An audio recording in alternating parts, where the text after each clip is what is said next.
শিয়াদের এই ফিরকাগুলোর মধ্যে সুন্নিদের সবচেয়ে নিকটবর্তী ফিরকা হচ্ছে জায়দি শিয়ারা। জায়দিরা ধর্মতাত্ত্বিক দিক অর্থাৎ আকিদার দিক দিয়ে ওমানের ইবাদি বা খাওয়ারিজ এবং মুতাজিলা চিন্তাধারার, কিন্তু ফিখের দিক দিয়ে তারা হানাফি মাযহাবের নিকটবর্তী। জায়দিদের সুন্নিরা মনে করে শিয়া, আবার শিয়ারা মনে করে তারা সুন্নি। জায়দিরা বিশ্বাস করে যে মুহাম্মদ আল বাকির ইবন আলীর পরিবর্তে তার ভাই জায়দ ইবন আলী ইমামতের সঠিক উত্তরসূরি ছিলেন, কারণ তিনি অত্যাচারী এবং দুর্নীতিগ্রস্ত উমাইয়া খিলাফতের বিরুদ্ধে বিদ্রোহের নেতৃত্ব দিয়েছিলেন। জায়দ ইবন আলী ছিলেন হোসাইন রাদিয়াল্লাহু তাআলা আনহুর নাতি। যেহেতু মুহাম্মদ আল বাকির কোনো রাজনৈতিক কর্মকাণ্ডে জড়িত ছিলেন না, তাই জায়েদের অনুসারীরা বিশ্বাস করতেন যে একজন সত্যিকারের ইমামকে অবশ্যই দুর্নীতিবাজ শাসকের বিরুদ্ধে লড়াই করতেই হবে। ইরাক এবং ইরানের ইসনা আশারিয়া শিয়া এবং ইসমাইলি শিয়া মতের বিপরীতে জায়দি শিয়ারা ইমামদের নিষ্পাপ হওয়াতে বিশ্বাস করে না। এমনকি ঐশ্বরিকভাবে পূর্ববর্তী ইমামের দ্বারা পরবর্তী ইমামের নিয়োগের ধারণাকেও তারা প্রত্যাখ্যান করে। তবে তারা বিশ্বাস করে যে হাসান বা হোসাইন রাদিয়াল্লাহু তাআলা আনহুমা এর বংশধর এমন কাউকেই ইমাম হতে হবে, অর্থাৎ আলী রাদিয়াল্লাহু তাআলা আনহু, হাসান রাদিয়াল্লাহু তাআলা আনহু এবং হোসাইন রাদিয়াল্লাহু তাআলা আনহু এই প্রথম তিনজন ইমাম ছিলেন ঐশ্বরিকভাবে নির্বাচিত, কারণ তাদের মতে হাদিস থেকে এর দিকে ইঙ্গিত পাওয়া যায়। তবে এই তিনজন পরবর্তী যে কেউ ইমাম হতে পারে, তবে শর্ত হচ্ছে তাকে হাসান বা হোসাইন রাদিয়াল্লাহু তাআলা আনহুমা এর বংশধর হতেই হবে। জায়দি শিয়ারা ইমামাতকে মানলেও আবু বকর, ওমর এবং ওসমান রাদিয়াল্লাহু তাআলা আনহুমদের খিলাফতকেও স্বীকার করে। তাদের মতে আলী রাদিয়াল্লাহু তাআলা আনহু খিলাফতের প্রকৃত হকদার ছিলেন বটে, তবে যেহেতু এই তিন খলিফা কোরআন মোতাবেক খিলাফতকে পরিচালনা করেছেন এবং যেহেতু আলী রাদিয়াল্লাহু তাআলা আনহু এই তিনজনের হাতে বায়াত প্রদান করেছিলেন, তাই এই তিনজনের খিলাফতই বৈধ। তাদের মতে প্রথম তিন খলিফা আলী রাদিয়াল্লাহু তাআলা আনহুকে খলিফা নির্বাচন না করে ভুল করেছেন, তবে এটা গুনাহ বা অপরাধের পর্যায়ে পড়ে না। অর্থাৎ জায়দি শিয়ারা প্রথম তিন খলিফার বিষয়ে খারাপ মন্তব্য করে না, যদিও তারা মনে করে যে আলী রাদিয়াল্লাহু তাআলা আনহুকে খলিফা নির্বাচন না করে প্রথম তিন খলিফা ভুল করেছেন। ইয়েমানের 4 কোটি মুসলিম জনসংখ্যায় প্রায় 35 থেকে 40% জায়দি মতবাদের অনুসারী। জায়দি শিয়ারা শিয়া মতবাদের একটি ছোট শাখা এবং বিশ্বের শিয়া জনসংখ্যার প্রায় 5 থেকে 8% জায়দি শিয়া মতবাদে বিশ্বাসী। ইয়েমানের হুথিরা প্রধানত জায়দি শিয়া। আফগান পাকিস্তান সীমান্ত অঞ্চল চিত্রালে তৈরি আফগানি পাকুল বা পাশতুন টুপি সংগ্রহ করতে আমাদের দ্য বিলিভার সুক ফেসবুক পেজে অথবা হোয়াটসঅ্যাপ নাম্বারে অর্ডার করুন। অর্ডার করতে নিচে ডেসক্রিপশন বক্সে দেয়া লিঙ্কে ক্লিক করুন। জায়দি শিয়াদের বিপরীতে ইসনা আশারিয়া শিয়া এবং ইসমাইলি শিয়ারা মুহাম্মদ আল বাকিরকে পঞ্চম ইমাম হিসেবে বিশ্বাস করে এবং তার পুত্র জাফর আস-সাদিক ছিলেন ষষ্ঠ ইমাম। 765 খ্রিস্টাব্দে জাফর আস-সাদিক মৃত্যুবরণ করলে শিয়াদের মধ্যে আরেকটি নতুন দলের উদ্ভব ঘটে।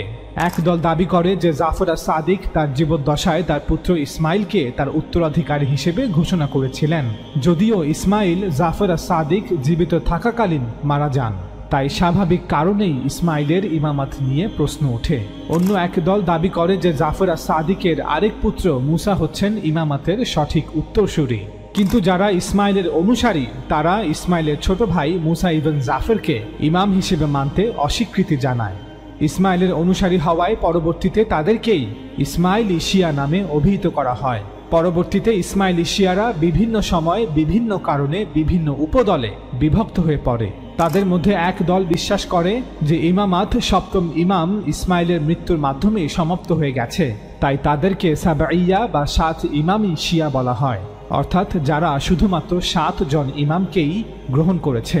আরেক দল ইসমাইলি শিয়া বিশ্বাস করে যে ইসমাইলের পুত্র মুহাম্মদ ইবন ইসমাইল, যিনি অষ্টম ইমাম মাহদি, তিনি আত্মগোপনে চলে গেছেন এবং তিনি শেষ জামানায় আবার ফিরে আসবেন। আরেক দল ইসমাইলি শিয়া বিশ্বাস করে যে মুহাম্মদ ইবন ইসমাইলের বংশধরদের মধ্য হতে সব সময় ঐশ্বরিকভাবে ইমাম নিয়োগপ্রাপ্ত হয়েছেন এবং তারা আত্মগোপনে থেকে তাদের বিশেষ দায়ীদের মাধ্যমে প্রায় 150 বছর ধরে ইমামগণ এভাবেই গোপনে কাজ করেছিলেন।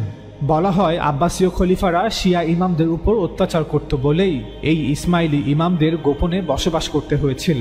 পরবর্তীতে 909 খ্রিস্টাব্দে আবু আবদুল্লাহ, যিনি একজন ইসমাইলি ইমাম ছিলেন, তিনি প্রকাশ্যে এসে উত্তর আফ্রিকার বারবারদের সহায়তায় বর্তমান তিউনিসিয়ায় ফাতিমীয় খিলাফত প্রতিষ্ঠা করেন। আবু আবদুল্লাহ আল মাহদি একাধারে আধ্যাত্মিক ইমাম এবং খেলাফতের খলিফাও ছিলেন। ইসলামের 1400 বছরের ইতিহাসে এটিই ছিল একমাত্র শিয়া খেলাফত।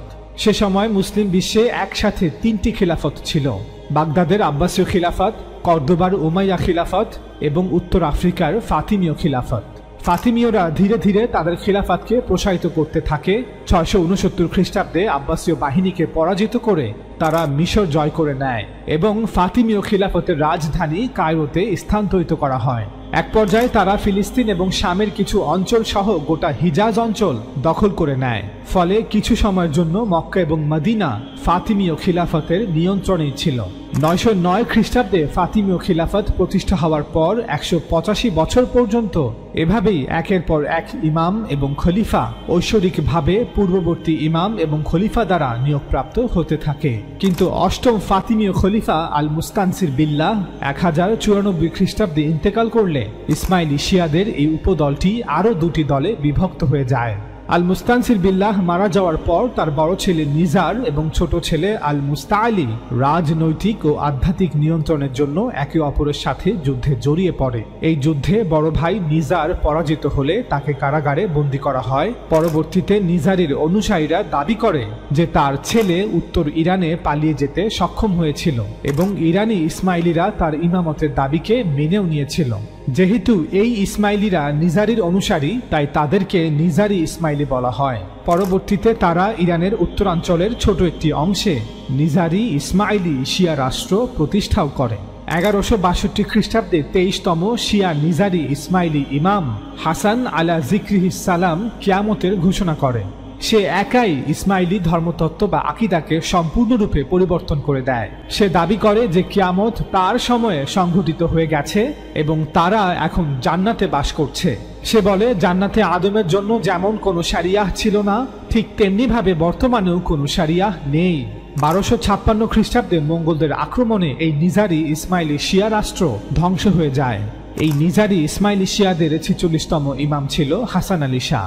1830 খ্রিস্টাব্দের দিকে পারস্যের রাজা ফাতে আলী শাহ কাজার তাকে আগা খান উপাধি প্রদান করে। এরপর থেকে সকল ইসমাইলি ইমামদের আগা খান বলেই ডাকা হয়। হাসান আলী শাহের পর ইমাম হয় তার পুত্র শাহ আলী শাহ, এরপর সুলতান মুহাম্মদ শাহ, আর বর্তমানে নিজারি ইসমাইলি শিয়া ইমাম হচ্ছে শাহ করিম আল হুসাইনি। এই নিজারি ইসমাইলিরা তাদের উপাসনার স্থানকে মসজিদ না বলে জামাতখানা বলে থাকে, যেখানে তারা আমাদের মতো নামাজ আদায় করে না, বরং বিভিন্ন গোপন নাম, শব্দ এবং দোয়া পাঠ করা হয়। অর্থাৎ তাদের নামাজ একদমই ভিন্ন আমাদের নামাজ থেকে। এই নিজারি ইসমাইলিরা রমজান মাসের রোজা রাখে না এবং আমাদের মতো জাকাতও আদায় করে না, বরং তারা তাদের ইমামকে প্রতি মাসে তাদের উপার্জনের 10 থেকে 12% প্রদান করে থাকে। এই নিজারি ইসমাইলিরা মক্কাতে হজ পালন করে না, বরং তারা বিশ্বাস করে যে ইমামের সরাসরি সাক্ষাৎই হজ। পরকাল নিয়ে তাদের বিশ্বাসের সাথে গ্রিক ফিলসফির অনেক মিল পাওয়া যায়, যেখানে বিশ্বাস করা হয় যে মৃত্যুর পর কোনো জান্নাত বা জাহান্নাম নেই, বরং আত্মা উন্নতি সাধনের মাধ্যমে মহান সৃষ্টিকর্তার সাথে মিলিত হয়ে যাবে। মূলত এই বিশ্বাসের জনক হচ্ছে হিন্দু ধর্ম এবং বৌদ্ধ ধর্ম, যেখানে বিশ্বাস করা হয় যে মৃত্যুর মাধ্যমে একটি সফল আত্মার মুক্তি বা মোক্ষা লাভ হয়, যেখানে সে ঈশ্বরের শক্তির সাথে অর্থাৎ ঈশ্বরের সাথেই মিশ্রিত হয়ে যায়। এই বিশ্বাসকে বৌদ্ধ ধর্মে নির্বাণ বলা হয়। হিন্দু ধর্ম এবং বৌদ্ধ ধর্মের এই বিশ্বাস প্রায় 400 থেকে 500 খ্রিস্টপূর্বে গ্রিক দর্শনে প্রবেশ করে, যা পরবর্তীতে আব্বাসীয় খিলাফতের জামানায় মুসলমান সমাজে ব্যাপকভাবে ছড়িয়ে পড়ে, যা মুসলমান সমাজে জন্ম দেয় এক নতুন সুফিবাদী দর্শনের, যা একে একে সুন্নি এবং শিয়া উভয় দলকেই গ্রাস করে নেয়। বর্তমানে পৃথিবীতে যত ইসমাইলি শিয়া আছে তার অধিকাংশই নিজারি ইসমাইলি শিয়া। ধারণা করা হয় তাদের সংখ্যা আনুমানিক 1,20,00,000 থেকে 1,50,00,000। তাদের অধিকাংশই উত্তর পূর্ব আফগানিস্তান, দক্ষিণ পূর্ব তাজিকিস্তান, পাকিস্তান এবং ভারতে বসবাস করে। ইরান, ইরাক এবং পাকিস্তানের ইসনা আশারিয়া শিয়া, যারা শিয়া জনসংখ্যার প্রায় 85%, তারা আগাখানি বা নিজারি ইসমাইলি শিয়াদের এই উদ্ভট বিশ্বাসগুলোর কারণে এবং শরীয়তকে অস্বীকার করার কারণে তাদের মুসলিম মনে করে না। जो हमारे 12 इमामों में से एक को भी नहीं मानते या एक को अधूरा मानते हैं, मौला अली को चौथा मानते हैं, तो क्या मानते हैं? हम उनको मुसलमान समझते हैं। लेकिन ये आगा खानी है, माजरत के साथ मैं काफिर बनाने का आदी नहीं हूँ, लेकिन हकीकत जो है उस हकीकत है। बहरहाल वो इसलिए काफिर नहीं कि वो हमारे 11 इमामों को नहीं मानते, एक इमाम जाफर ज़ादे को मानते हैं या 6 को मानते हैं, बाकी 6 को नहीं मानते हैं, बल्कि इस बिना पर हैं कि वो पूरे ज़रूरियात इस्लाम के मुनकिर हैं। न नमाज को वाजिब जानते हैं, न रोज़े को वाजिब जानते हैं, न हज को वाजिब जानते हैं, न ज़कात को वाजिब जानते हैं। यही वजह है कि शिश इमामियों की, आगा खानियों की, हमने उनको करीब से जाकर रियासत हुन्ज़ा में मुफ्ती साहब के दौर में हम गए थे, उन्होंने हमारी दावत भी की थी। हुन्ज़ा के वाली ने जो शिश इमामी है, हमने उनसे कच्चा राशन ले लिया था मुफ्ती साहब ने, और उनके हाथ की पकी पकाई रोटी नहीं खाई थी, वो भी उनके इसरार पर। चूंकि वो ज़रूरियात दीन के मुनकिर हैं, नमाज न पढ़ना जुर्म है, लेकिन बंदा काफिर नहीं होता जब तक वजूब का इनकार न करे। रोजा न रखना गुनाह है, लेकिन बंदा काफिर नहीं होता 60 साल रोजा न रखे, लेकिन जब कह दे रोजा वाजिब ही नहीं, फौरन काफिर हो जाता है। हज जो है न करे आदमी वाजिब हो, वो काफिर नहीं, वो गुनाहगार है। लेकिन जिस दिन कहे हज क्या है, ये काले पत्थरों की ज़ियारत क्या है, तुमने जाना है तो फ्रांस जाओ, अमेरिका जाओ, तो इंग्लैंड जाओ, ये क्या करने जाते हो, फिर आदमी काफिर हो जाता है। तो बदकिस्मती ये है कि ये आगा खानी जो हैं, ये नमाज, रोजे, हज, ज़कात हमारे सरगोदे में भी हैं, कराची में भी हैं, फैसलाबाद में भी हैं, लाहौर में भी हैं, कि ढकी छुपी बात नहीं। आप उनको जाकर देख लें, उनका कोई इबादत खाना नहीं, उनके जमात खाने हैं, न कोई मस्जिद, न कोई नमाज, न कोई रोजा, न कोई हज, न ज़कात। इसलिए उनको मुसलमान नहीं कहा जा सकता कि वो पूरे मुनके वाजिबात और पूरे ज़रूरियात दीन इस्लाम के मुनकिर हैं। এ তো গেল নিজারি ইসমাইলি শিয়াদের ইতিহাস। চলুন 1094 খ্রিস্টাব্দে আবার ফিরে যাই, যেখানে দুই ভাই নিজার এবং মুস্তাআলী রাজনৈতিক ও আধ্যাত্মিক নিয়ন্ত্রণের জন্য একে অপরের সাথে যুদ্ধে লিপ্ত হয়েছিল। নিজার এবং আল মুস্তাআলীর মধ্যে সংঘটিত যুদ্ধে নিজার পরাজিত হলে আল মুস্তাআলী ফাতিমীয় খিলাফতের সিংহাসন দখল করে নেয়। মুস্তাআলী ইসমাইলিদের মতে সে ছিল 19তম ইমাম। আল মুস্তাআলীর পর তার জ্যেষ্ঠ পুত্র আবু আলী আল মানসুর খলিফা পদে আসীন হয়। মুস্তাআলী ইসমাইলিদের মতে সে ছিল তাদের 20তম ইমাম।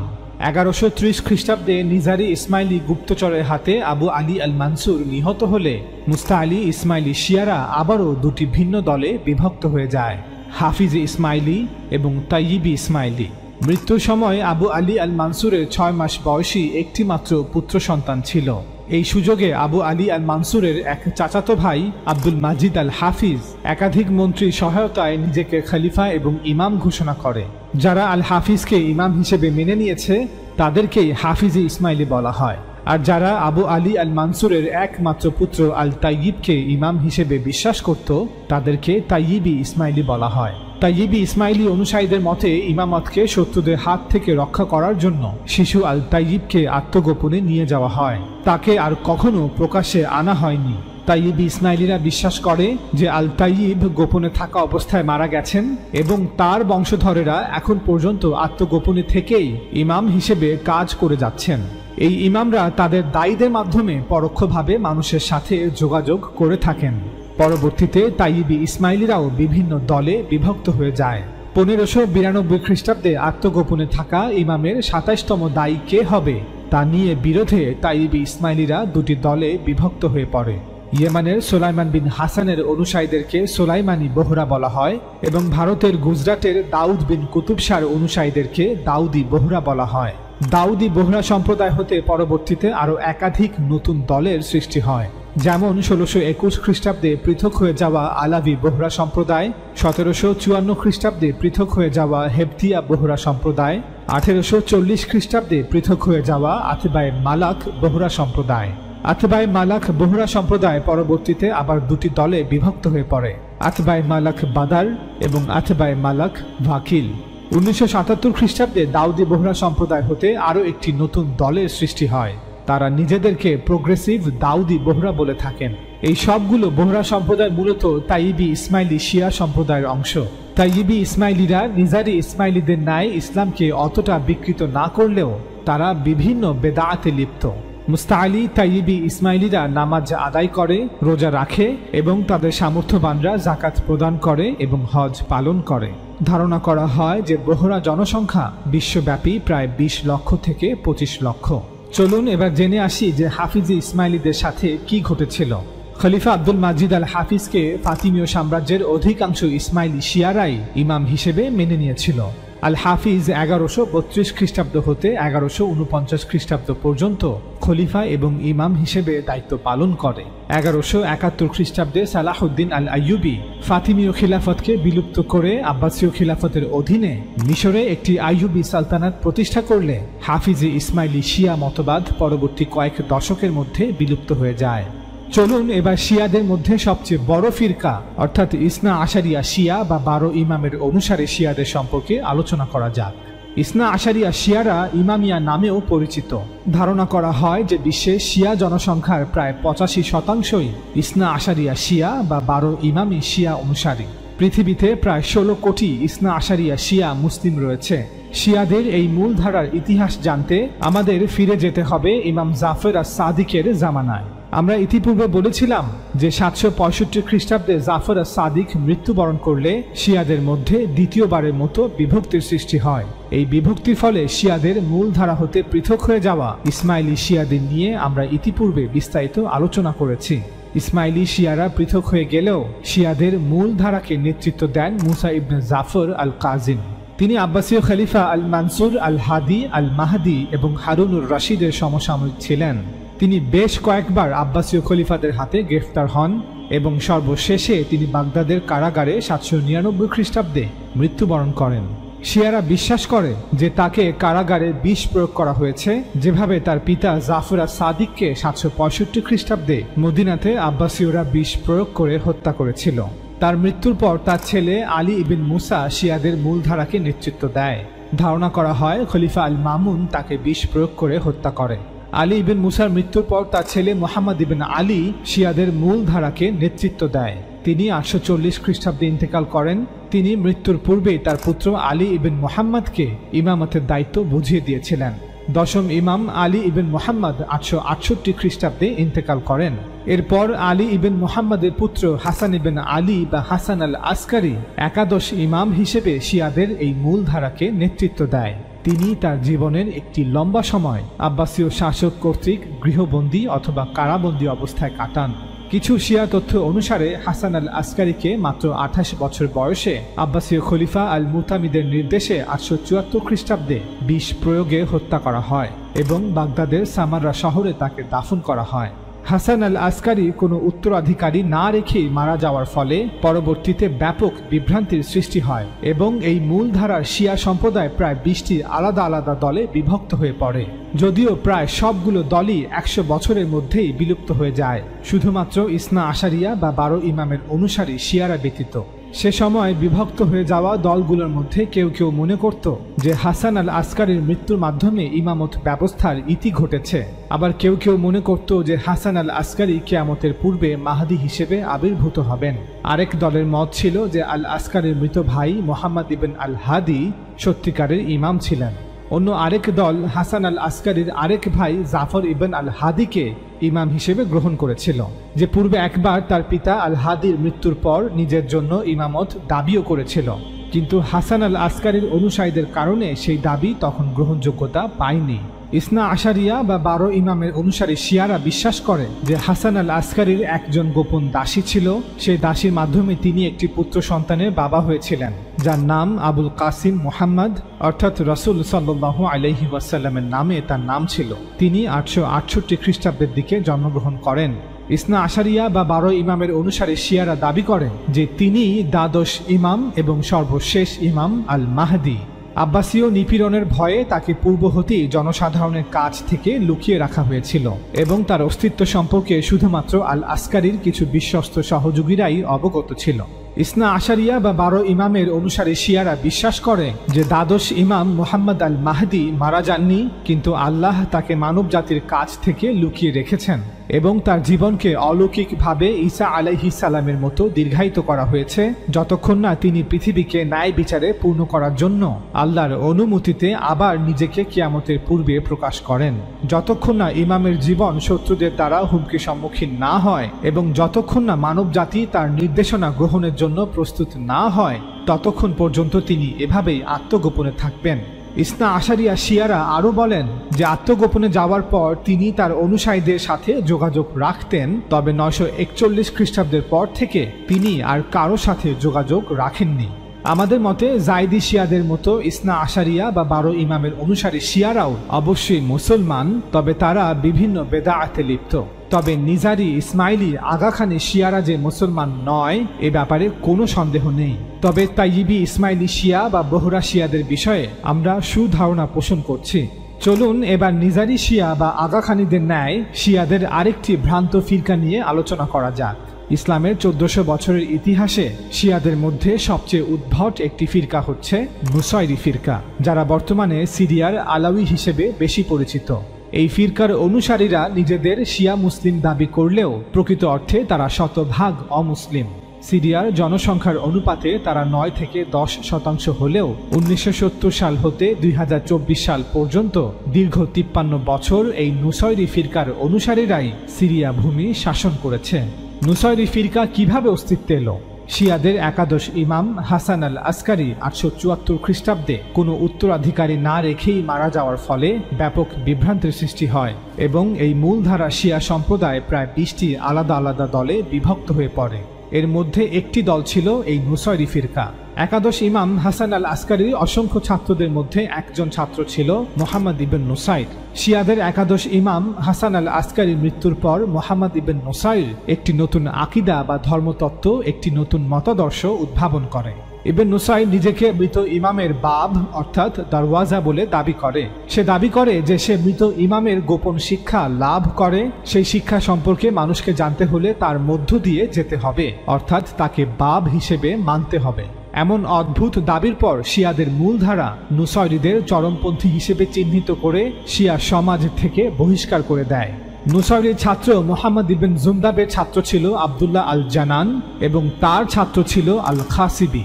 আল খাসিবির জন্ম কুফা শহরের নিকটবর্তী একটি গ্রামে। আব্বাসীয় খলিফা আল খাসিবিকে জঙ্গি গোষ্ঠী ইসমাইলি কারামাতিয়ান সন্দেহে একবার কিছু সময়ের জন্য কারাগারে বন্দী করে রাখে। আব্বাসীয় খলিফা কর্তৃক আল খাসিবির উপর নিষেধাজ্ঞা প্রদান করা হয় যে সে নুসাইরির বিশ্বাস এবং মতবাদ ইরাকের কোথাও প্রচার করতে পারবে না। পরবর্তীতে সে ইরাক হতে পালিয়ে সিরিয়ার আলেপ্পোতে আশ্রয় নেয়। সে সময় এই অঞ্চলটি শিয়া হামদানি রাজবংশ শাসন করত। তৎকালীন হামদানি রাজবংশের রাজা সাইফ আদ-দাওলা আল খাসিবিকে সব রকম সমর্থন ও সহায়তা প্রদান করায় সে খুব সহজেই নুসাইরিবাদ প্রচার করতে থাকে। এক পর্যায়ে সে সিরিয়ার সমুদ্র উপকূলীয় অঞ্চল লাতাকিয়ায় অবস্থান করে এবং সেখানকার খ্রিস্টানদের একটি ছোট দলের কাছে নুসাইরির শিক্ষাগুলো প্রচার করতে শুরু করে। পরবর্তীতে এই খ্রিস্টানরাই নুসাইরির মতবাদ গ্রহণ করে এবং তাদের বংশধরদেরকেই বর্তমানে আলাউই সম্প্রদায় বলা হয়, যারা নিজেদেরকে শিয়া সম্প্রদায়ের অংশ বলে দাবি করে। শিয়াদের মূলধারা অর্থাৎ ইসনা আশারিয়া বা 12 ইমামি শিয়ারা এই নুসাইরি ফিরকাকে প্রথম থেকেই অর্থাৎ মুহাম্মদ ইবন নুসাইরের সময় থেকেই গুলাত মনে করত। শিয়া সমাজে গুলাত তাদেরকেই বলা হয় যারা পথভ্রষ্ট বা চরমপন্থী। 12 ইমামি শিয়াদের সাথে নুসাইরি ফিরকার আকিদায় অনেক পার্থক্য রয়েছে। 12 ইমামি শিয়ারা বিশ্বাস করে যে আল্লাহ তাআলা এবং রাসূল সাল্লাল্লাহু আলাইহি ওয়াসাল্লাম ইসলামের প্রথম খলিফা এবং প্রথম ইমাম হিসেবে আলী রাদিয়াল্লাহু তাআলা আনহুকে নির্বাচিত করেছিলেন। তারা এটাও বিশ্বাস করে যে আল্লাহ তাআলা এবং রাসূল সাল্লাল্লাহু আলাইহি ওয়াসাল্লামের নির্দেশ ছিল পরবর্তী সকল খলিফা শুধুমাত্র ফাতেমা রাদিয়াল্লাহু তাআলা আনহার বংশধরদের মধ্য হতেই নির্বাচিত হতে হবে। কিন্তু গোলাতরা অর্থাৎ নুসাইরিরা এই সব কিছুর পাশাপাশি এটাও বিশ্বাস করে যে এই ইমামদের মধ্যে স্রষ্টার বৈশিষ্ট্য রয়েছে, অর্থাৎ তারা স্রষ্টার বহিঃপ্রকাশ। ঠিক যেভাবে খ্রিস্টানরা বিশ্বাস করে যে ঈসা মাসিহ হচ্ছেন স্রষ্টার বহিঃপ্রকাশ বা অবতার। শিয়াদের মূলধারা অর্থাৎ ইসনা আশারিয়া বা 12 ইমামি শিয়াদের মতে গোলাতদের এই আকিদা সরাসরি কুফরি। ইসনা আশারিয়া বা 12 ইমামি শিয়ারা বিশ্বাস করে যে এই 12 ইমাম আমাদের মতোই মানুষ, তবে তাদেরকে আল্লাহ তাআলা কর্তৃক নবী রাসূলদের মতোই বাছাই করা হয়, কিন্তু তাদের মধ্যে স্রষ্টার কোনো বৈশিষ্ট্য নেই এবং তারা স্রষ্টার কোনো অবতার নন। ইসনা আশারিয়া বা 12 ইমামি শিয়ারা বিশ্বাস করেন যে এই 12 ইমামের প্রত্যেকেই শুধু আল্লাহর বান্দা মাত্র। আমরা পূর্বেই বলেছি যে শিয়াদের একাদশ ইমাম হাসান আল আসকারের মৃত্যুর পর গোলাতদের অনেকগুলো ফিরকা একে একে অস্তিত্বে আসে, তবে বর্তমানে শুধু একটি ফিরকাই টিকে আছে, আর সেটি হলো এই নুসাইরি ফিরকা। নুসাইরি ফিরকার অনুসারীরা বর্তমানে নিজেদের আলাউই বলে থাকে। আলাউই অর্থ এমন সম্প্রদায় যারা আলী রাদিয়াল্লাহু তাআলা আনহু এর অনুসারী। পৃথিবীতে আলাউইদের সংখ্যা প্রায় 25 লক্ষ বা তার চেয়ে কিছু বেশি। ধারণা করা হয় শুধু সিরিয়াতেই প্রায় 17 লক্ষ আলাউইর বসবাস। তবে এই 17 লক্ষ আলাউইদের প্রায় 70% বসবাস সিরিয়ার সমুদ্র উপকূলীয় লাতাকিয়া প্রদেশে।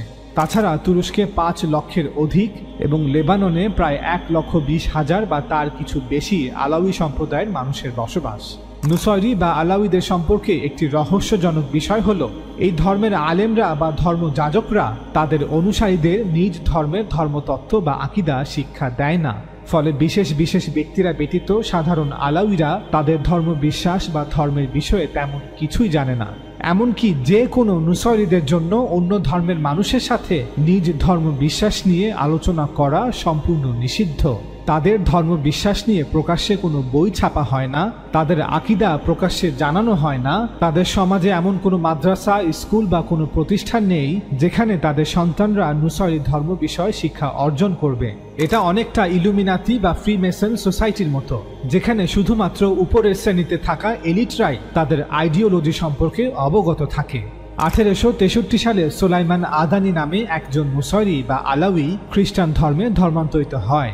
সে ছিল নুসাইরি ধর্মের খাসাতুল খাসা, অর্থাৎ সে ছিল বিশেষ শ্রেণীভুক্ত এলিট ক্লাসের নুসাইরি, যে নুসাইরি ধর্মের আকীদা সম্পর্কে অবগত ছিল। ধর্মান্তরিত হওয়ার পর সে তার এলাকা ছেড়ে অন্যত্র পালিয়ে যায়। পালিয়ে যাবার সময় সে নুসাইরিদের কিছু গোপন বইও সঙ্গে করে নিয়ে যায়। শুধু এটাই নয়, সে পরবর্তীতে আল বাকুরা আর সুলাইমানিয়া নামে একটি বইও লিখে, যেখানে নুসাইরিদের বিশ্বাস কি এবং তাদের উপাসনা কি তা সকলের সামনে উন্মোচন করে দেয়া হয়। নুসাইরিরা তাদের উপাসনার সময় মদ পান করে থাকে, ঠিক যেভাবে খ্রিস্টানরা তাদের চার্চে উপাসনার সময় মদ পান করে থাকে। নুসাইরিরা বিশ্বাস করে যে হোসাইন রাদিয়াল্লাহু তাআলা আনহুর রক্তকে প্রতীকী হিসেবে এই মদের মাধ্যমে প্রকাশ করা হয়, ঠিক যেভাবে খ্রিস্টানরা ঈসা আলাইহিস সালামের রক্তকে প্রতীকী হিসেবে মদের মাধ্যমে প্রকাশ করে থাকে।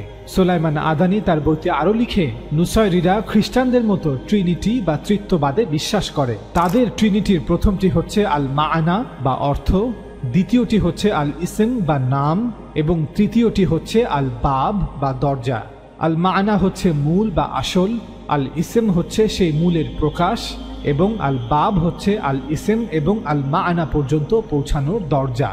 নুসাইরিদের মতে আল মাআনা হচ্ছে আলী রাদিয়াল্লাহু তাআলা আনহু, আল ইসম হচ্ছে রাসূল সাল্লাল্লাহু আলাইহি ওয়াসাল্লাম এবং আল বাব হচ্ছে সালমান আল ফারসি রাদিয়াল্লাহু তাআলা আনহু।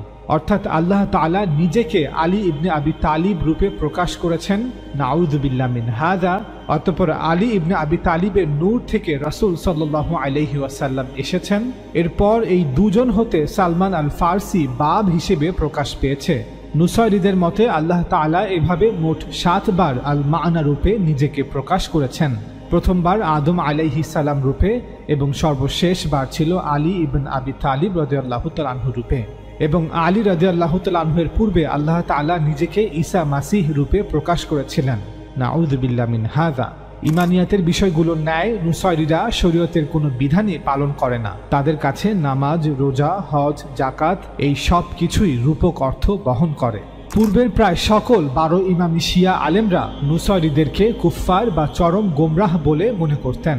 উদাহরণস্বরূপ 10ম শতাব্দীর বিখ্যাত 12 ইমামি শিয়া মুহাদ্দিস মুফতি আত-তুসি এবং 17শ শতাব্দীর বিখ্যাত 12 ইমামি শিয়া আলেম মুহাম্মদ বাকির আল মাজলিসি। তাদের মতে নুসাইরিরা ইসলামের অংশ নয়, তারা আহলুল বিদআ বা চরমপন্থী। প্রশ্ন আসতে পারে যে নুসাইরি বা আলাউইরা সংখ্যালঘু হয়েও কিভাবে সিরিয়ার রাষ্ট্র ক্ষমতা দখল করতে সক্ষম হলো। এর উত্তর জানতে আমাদের প্রথম বিশ্বযুদ্ধ পরবর্তী সময়কালের ইতিহাস সম্পর্কে জানতে হবে। ওসমানী খিলাফতের ধ্বংসের পর সাইক্স পিকো এগ্রিমেন্ট অনুযায়ী 1920 সালে সিরিয়া অঞ্চল ফ্রান্সকে দেয়া হয়। সিরিয়ায় এই ফরাসি ম্যান্ডেট আলাউইদের ইতিহাসের মোড় ঘুরিয়ে দেয়। ম্যান্ডেট পাওয়ার পর ফরাসিরা তাদের সশস্ত্র বাহিনীর জন্য সিরীয়দের নিয়োগ দিতে থাকে এবং সংখ্যালঘুদের জন্য আলাদা আলাদা কয়েকটি অঞ্চল গঠন করে, যার মধ্যে আলাউই রাষ্ট্র অন্তর্ভুক্ত ছিল। যদিও আলাউই রাষ্ট্র পরে বিলুপ্ত করা হয়, তবে ফ্রান্সের কারণে নুসাইরি বা আলাউইরা সিরীয় সেনাবাহিনীর উল্লেখযোগ্য অংশ হিসেবে থেকে যায়। সিরিয়া শাসনের সুবিধার্থে ফ্রান্স প্রথম থেকেই এমন একটি গোষ্ঠীকে তাদের সহযোগী হিসেবে চাচ্ছিল যাদেরকে তারা সুন্নি সংখ্যাগরিষ্ঠের বিরুদ্ধে ব্যবহার করতে পারে। তাই ফ্রান্স সরকার আলাউইদের আধুনিক শিক্ষা প্রদান করতে শুরু করে এবং তাদের সেনাবাহিনীতে নিয়োগ করতে থাকে। ফ্রান্স আলাউইদের আলাদাভাবে বিশেষ সামরিক প্রশিক্ষণ দিত এবং সবচেয়ে অত্যাধুনিক অস্ত্রগুলো আলাউইদের প্রদান করত, যা সুন্নিদের দেয়া হতো না। এই সব কিছুর কারণে আলাউইরা একটি বিশেষ বাহিনীতে পরিণত হয়। দ্বিতীয় বিশ্বযুদ্ধের পর 17 এপ্রিল 1946 সালে সিরিয়া স্বাধীনতা লাভ করলেও 1949 সাল হতেই সিরিয়াতে একের পর এক সামরিক কূ সংঘটিত হতে থাকে, যার কোনোটি সফল ছিল আবার কোনোটি ছিল না। এমনই একটি কুয়ের মাধ্যমে 1970 সালে হাফিজ আল আসাদ সিরিয়ার ক্ষমতায় আসীন হয় এবং এভাবেই আলাউই ধর্মের অনুসারী আল আসাদ পরিবার কর্তৃক সিরিয়া নিয়ন্ত্রিত হতে শুরু করে। 2000 সালে হৃদরোগে আক্রান্ত হয়ে হাফেজ আল আসাদ মৃত্যুবরণ করলে তার পুত্র বাশার আল আসাদ সিরিয়ার সিংহাসনে আসীন হয়। সিরিয়ার জনসংখ্যার অনুপাতে আলাউইরা 9 থেকে 11% হলেও সরকারের প্রশাসনে তারা প্রায় 75% পদ দখল করেছিল। স্বৈরাচার হাফেজ আল আসাদ এবং বাশার আল আসাদের 54 বছরের শাসনামলের পর 2024 সালে সুন্নি বিদ্রোহীরা স্বৈরাচার বাশার আল আসাদকে ক্ষমতাচ্যুত করে এবং সিরিয়া হতে পলায়নে বাধ্য করে।